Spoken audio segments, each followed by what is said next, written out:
FM 91.3MHz 서대문 근무치 라디오 주민서대문 시작하겠습니다.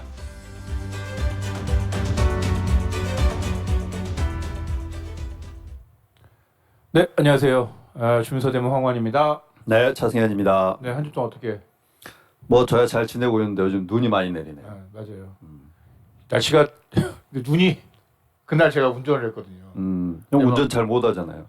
그래도 한 1년 반 정도 해가지고 그렇게 못하는 정도까지는 아니에요. 그냥 네. 해요. 근데 이 눈이 많이 오는데 운전을 하니까 막 나는 괜찮았거든요. 근데 막 우리 어머니가 뒤에서 막 긴장하셔가지고 그날 우리 어머니 되게 긴장하셔가지고 그날 밤에 꿀잠 주무셨다고. 몸이 이제 긴장하면 전체적으로. 그렇지. 그러다 이제 운전 딱 끝나고 이제 집에 들어가시니까 이제 확 풀리셔가지고 그랬다는 얘기가 있습니다. 자, 눈이 많이 내리다 보니까 특히 우리 공무원분들이 올 겨울에 엄청 고생 많으신 것 같아요. 이게 약간 눈 온다 이러면은 뭔가 그리고 좀 요즘에 대기하고 계셔야 되고. 네, 또 그리고 보면, 약간 네.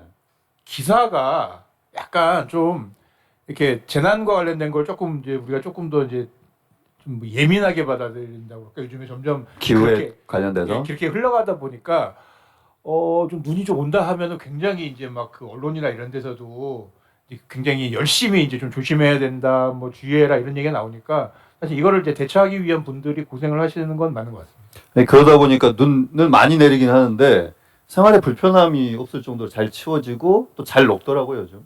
골목길만 빼면. 네. 네, 그렇습니다. 자, 뭐 또 주민서대문 계속해서 요즘에 이제 특집으로 말씀드리고 있는 프로그램이죠. 총선과 관련된 얘기하고 있는데 슬슬 조금 이제 윤곽들이 조금 나오고 있는 것 같습니다. 특히 네, 민주당은 대진표가 잘 짜여지고 있는 것 같아요. 민주당은 거의 이제 뭐 끝난 것 같죠, 거의. 그죠? 한번 검토를 한번 해보면 아니 서대문 갑은 아직도 모르겠어요. 여전히 그 출마하시겠다는 분들이 현재 네 분입니다. 현재 네네. 확정된 분이 네 분인데 이제 윤창환, 황두영, 김홍국 저번에 이제 저희 출연했었던 김홍국 후보도 적격 판정을 11일날 받았고요. 네. 이수진 의원이 예비 후보 등록하셨고 등록까지 했고요. 적격 판정 받고 예비 후보 등록까지 했고 이렇게 4명.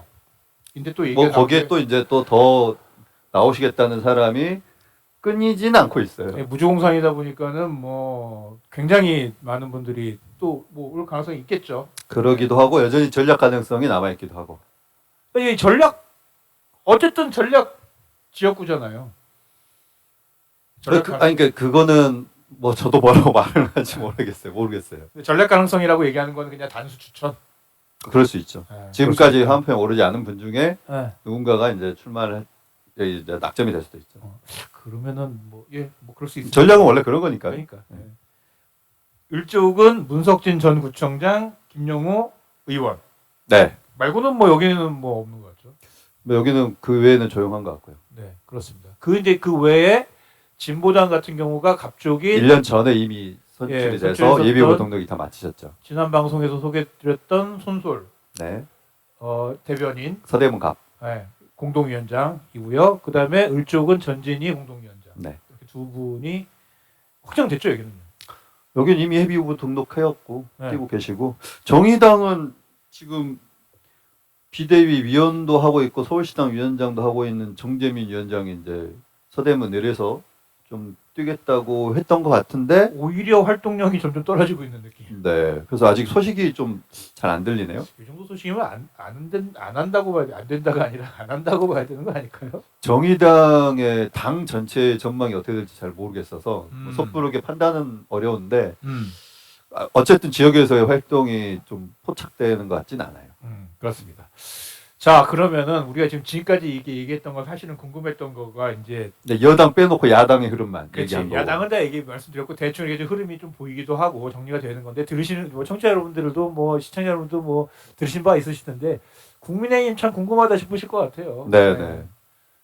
지금 뭐 을쪽은 일단 을부터 설명을 드리면 네. 이동호 후보가 예비후보 등록을 했고 송주범 전 서울부 정무부시장이 예비후보 등록을 했습니다. 네. 이렇게 두 분. 근데 그 외에도 김수철 전 시의원도 할 거다라는 네. 얘기가 있고요.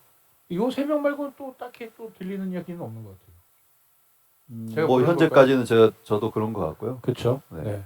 그렇습니다. 그리고 갑쪽은 정말 임용환 전 혁신위원장. 혁신위원장을 제외하고는 없다가 지난주에 드디어 한 명이 출마를 하겠다라고 얘기를 생각지도 못했던 분이 출마하신다고 예, 저도 출사표를 냈죠.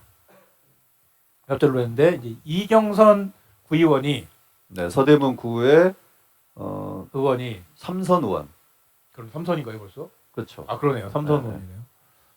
1월 11일 날 사퇴를 했습니다. 네. 그리고 이제 총선에 출마를 하겠다라고 발표를 했습니다. 그래서 문제는 여기가 또 관두셨기 때문에 재보궐선거를 해야 될 것 같아요. 그렇죠. 이제 구의원 사퇴했으니까 공석이 생긴 거고 거기에 따라서 아마 이번 총선하고 연계해가지고 재보궐선거를 치르지 않을까. 이게 4월 총선에 그 2월 며칠까지 사유가 뭐죠 이제 사라진 사유가 생겼으면은 4월달에 4월달에 선거를 한다가 기본 룰인 것 같더라고요. 그래서 동시 선거와 함께. 네. 그래서 사퇴를 했기 때문에 거기 지역구도 이제 또 출마를 해야 되는 거라서 또 거기 또 이제 연쇄 반응으로 구의원이 나와야 되고 구의원 이제 또 이제 출마하는 사람들이나 등등등이 나와야 되는 상황이 오는 건데 제 관심사는 국민의힘에서 후보를 낼 것인가입니다. 뭐 민주당 같은 경우는 이제 잘 지켜지진 않았지만 그때 이제 부산 서울시장 이렇게 이제 출마시키면서 여론에 이제 질타를 많이 받은 게 있잖아요. 욕을 엄청 먹었고 저도 네. 개인적으로 욕을 엄청 했습니다. 그리고 이제 그 와주신 이후로 종로에서 이제 이낙연 전 대표가 이제 종로 전 의원이 이제 사퇴했죠. 대통령 선거 나가면서 사퇴했죠. 진짜 밑도 끝도 없이. 이제 그리고 나서 그때 이제 재보궐선거 할 때는 민주당이 후보를 내진 않았죠. 그래서 그랬군요.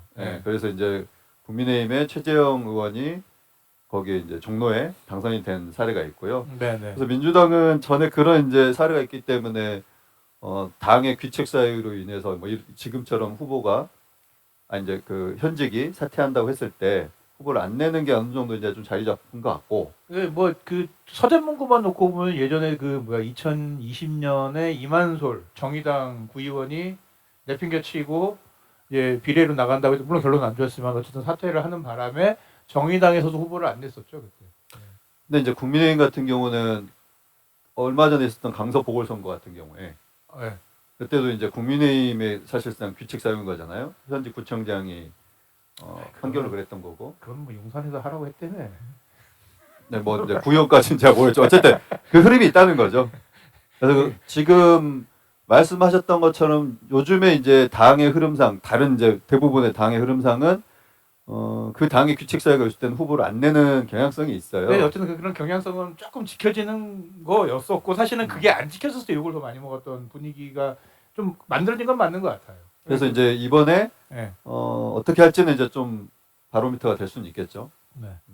어쨌든 뭐 지금 또 근데 느닷없이 또 구의원 출마하겠다는 분들이 또 이렇게 또 물망에 또 이렇게 나오고 계셔가지고 생각지도 못했던 또 정치 일정이 생기니까. 그러니까 관련돼서 이제 또 연희동을 생각하시는 분들이 있을 거고 지금 그렇게 되면 연희동만 이제 지역구거든요. 그렇죠. 연희동만 지역구인데 연희동이 이제 구의원이 원래 둘인데 이인성 후보였죠. 네. 하나는 이제 국민의힘, 하나는 이제 민주당. 네. 그리고 구의 구성도 8대 7이 되는데 네. 8대 7이었는데 이렇게 될 경우에 국민의힘이 이제 후보를 안 낸다면은 9대 6이 될 가능성이 높아지는 거죠. 네, 이제 야권이 9가 되고 6이 될 수도 있고 혹은 이제 출마를 시키더라도 지금 이제 흐름에서 당선 가능성은 좀 살펴봐야 될 부분이 있을 거고요. 여러 가지 면들은 이제 구의 자체로만 봤을 때는 지각 변동이 있을 거고 네.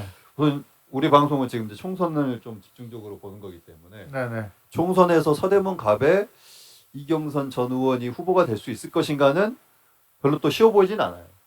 근데 뭐 딱히 그래서 누가 나올 건지에 전 제일 궁금한 게 이번에 이제 2부에 모실 분한테도 여쭤보고 싶은 건데 도대체 국민의힘은 지금 그렇다면 서대문 갑과 을에 대해서 어떤 후보와 어떤 전략으로 가는 것인가에 대해서 잘 안 보여요 이게. 뭐 전략적 모호성을 띠고 계신지는 모르겠지만, 그러니까 이제 이렇게 전략적 모호성이 궁금증을 이제 자아내는 측면도 있지만은 이제 전국에 갔을 때는 결국 또 인지도 싸움이 될 거란 말이에요. 그러니까 특히나 저는 제 느낌입니다. 이건 뭐 제 그냥 머릿속에 나온 생각인 건데 뭐냐면은 갑쪽 같은 경우는 약간 이성원 청장이 약간 그립감을 좀 세게 주고 있는 거 아닌가 여기 후보와 관련된 문제는. 그래서 조금 뭐 그렇게 되고 있는 게 아닌가 약간 이런 생각이 좀 드는 반면에 또 을은 진짜 모르겠어. 을은 뭐야 도대체 이게. 아니 그래도 을은 현재 언급했던 세 분이 다들 지역에서 활동력들이 아 높았던 물론 있죠. 분들이니까 네, 있죠. 그분 중에 결정이 된다면은 뭐 싸움이 쉽지는 않다라고 보여지는데 근데 문제는 이제 갑인 거죠. 갑이 오히려. 그러니까 을은 세 분 다 지역에서 어느 정도 인지도는 있기 때문에 결정이 되면 돼요. 근데 이제 갑은 이건 전략 지역구가 되지 않을 수도 있다 가능성이 오히려. 그럴 수 있죠. 네. 근데 이제 갑은 거의 이제 전략 지역구인데 네. 혹 이경선 이제 전 의원이 전략 후보가 되더라도 네. 이제 인지도를 만드는 건 굉장히 어렵거든요. 그렇겠죠. 그러니까 이제 열심히 삼선으로 하셨다 하더라도 그렇죠. 제가 삼선 얘기하니까 삼선이나 하셨나 뭐 이렇게 생각하는 것처럼 아니 제가 이 동네에 온 지 얼마 안 돼서 그래. 예. 그러니까 이제 이게 그 소위 말하는 2선거구에서만 구현을 하신 거예요. 그렇죠. 시의원 선거구로 따지면은. 근데 그쵸. 1선거구에서는 또 이제 인지도가 약할 수도 있고 그리고 전반적으로 이제 구의원에 대해서는 잘 모르시잖아요. 약간 구의원에서 국회의원으로 점프하는 것에 대해서 조금 뭐 사람들이 꺼려 한다랄까 뭐 약간 이런 게 있긴 하죠 사실. 꺼려한다기보다는 저는 이제 전반적으로 인지도 문제. 인지도 문제. 알겠습니다. 근데 여전히 거기는 그러면은 좀 근데 약간 저는 이성원 청장하고 뭐 있었을 거 아니에요 교감이. 교감은 인류한 위원장도 여전히 있지 않을까요? 그러니까 이게 지금 이성원 청장이 너무 그립감을 세게 쥐고 있는 거 아닌가라는 개인적인 생각이 들어서 오히려 갑자기 어떻게 될지 점점 약간 모호해지는 상황이 아닌가라는 생각이 듭니다. 저희가 시간을 너무 많이 지금 잡아먹으면 안 되고 2부로 빨리 초대 손님 모셔야 되기 때문에 요쯤 해서 마무리하고요. 또 새로운 소식이나 뭐 등등등이 나오면 네.